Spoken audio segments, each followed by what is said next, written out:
ఆమె పేరు అనన్య. ఆమె ఒక గృహిణి. ఇల్లు ఆమె ప్రపంచం.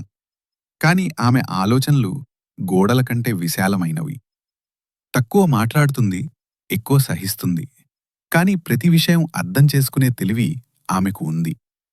అనన్యకు అతను మోసం చేస్తున్నాడని తెలుసు. వెళ్ళిపోవచ్చు. కాని వెళ్ళలేదు. ప్రతిరోజు అనన్య ఒకే పని చేస్తుంది. నిజం వెతుకుతుంది. ఫోన్ చూస్తుంది, మెసేజ్లు చదువుతుంది, ఎవరితో మాట్లాడుతున్నాడో గమనిస్తుంది. అలా చేస్తూ చేస్తూ ఆమె తన మనసును మెల్లగా కోల్పోతుంది.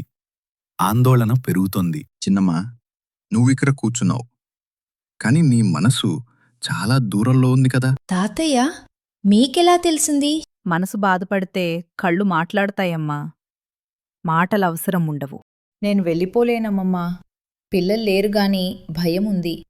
ప్రేమ ఇంకా మిగిలి ఉంది. వెళ్ళిపోమని ఎవరూ చెప్పట్లేదు చిన్నమ్మా. కాని ఒక ప్రశ్న అడుగుతాను. మనసును చంపుకుంటూ కలిసి ఉండడమే జీవితం అనుకుంటున్నావా? మోసం చేసే వ్యక్తితో ఉండడం ఒక్కొక్కసారి తప్పు కాదు. కాని ఆ మోసాన్ని రోజూ ఊపిరిగా మార్చుకోవడమే అసలు ప్రమాదం. అయితే నేనేం చెయ్యాలి? ప్రతిరోజు ఫోన్ చూస్తాను. ఎవరితో మాట్లాడుతున్నాడో గమనిస్తాను. నిజం చెప్పమని అడుగుతాను. అదే నీ రక్తపోటును పెంచుతోంది. అదే నీ మనసును అలసిపోని చేస్తోంది. నిజాన్ని బలవంతంగా తీసుకోలేరు చిన్నమ్మా. విరక్తి అంటే వెళ్ళిపోవడం కాదు, సంబంధంలోనే ఉన్న బాధను వదిలేయటం. అంటే ప్రేమను వదిలేయాలా? కాదు, వారి నమ్మకాన్ని నీ ఊపిరిగా మార్చుకోవడం మానేయాలి.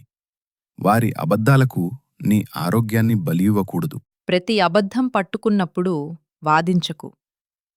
మారాలనే ఉద్దేశమే లేని వ్యక్తితో పోరాడితే చివరికి కూలేది నువ్వే. వారి మోసం వారి లోపం, నీ విలువకు కొలమానం కాదు. వారి జీవితాన్ని ట్రాక్ చేయడం కాదమ్మా, నీ జీవితాన్ని జీవించు. అర్థమైంది.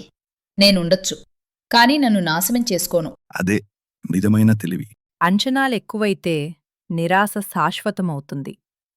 శాంతి నేర్చుకున్న రోజునుంచే జీవితం మళ్లీ మొదలవుతుంది.